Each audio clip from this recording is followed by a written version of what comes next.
You know, it's been 5 years since Shawn MacKenzie last patrolled behind this Halifax Moosehead's bench. He was here when the franchise got his start as an assistant coach, became the head coach. 11 years patrolling the bench. Well, MacKenzie returns to the Metro Centre tonight.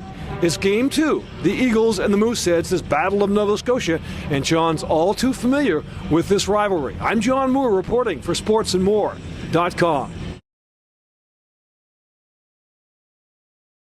Anytime you're with an organization for that long and you get let go, you go through a lot of different emotions, but fortunately things have worked out well for me. What I do in hockey now is very different than what I was doing. I'm working with kids from all ages, right from the IP up to the midget level, and something that I find is very rewarding. It has its own different unique challenges, but something that I've really enjoyed in the last couple of years.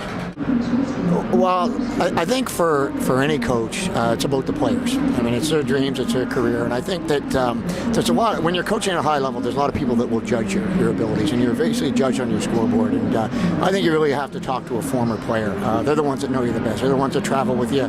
They're the ones that go through all the different emotions you go through and all the different challenges you go through along the journey. And you take these kids at 16 and graduate them at 21, and that's a big responsibility because basically you're overseeing every aspect of their life and not just hockey.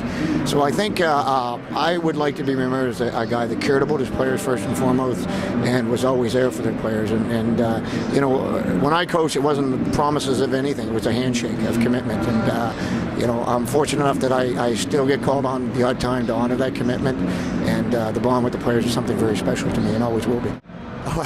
A bitter one's probably playoffs a few years back. We got caught with an illegal stick, and I know we had somebody on our club that was supposed to measure those, and they did, and the kid, for whatever reason, and that was probably a pretty bitter one. But you know, so many good memories against Cape Breton. It's hard to single out one. I think the next year, I think we played in the playoffs, and we ended up taking them in 4 straight, and we ended up with 3 shutouts in that series. I think that was a great accomplishment. It was always like a playoff game in mid-season.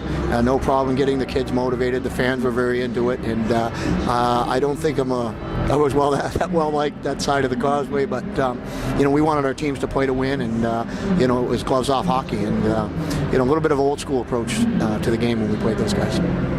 The guy that's with them now, Jason Truini, was a coach's dream. Anything you wanted, any role you wanted, a total team first type of guy, and you know, he's going to make a real good coach. And but we were very fortunate that way. We had guys that it was almost like they had a sense of ownership of the team. It was special to them, and we wanted that. We looked when we first started. We looked at how Montreal had success, and you know, teams that were successful, the New York Yankees, Duke basketball, and they sell ownership. It's more than just a team for you. So I think it would be hard. It would be a better question who wasn't coachable, because there were so many kids that were that coachable.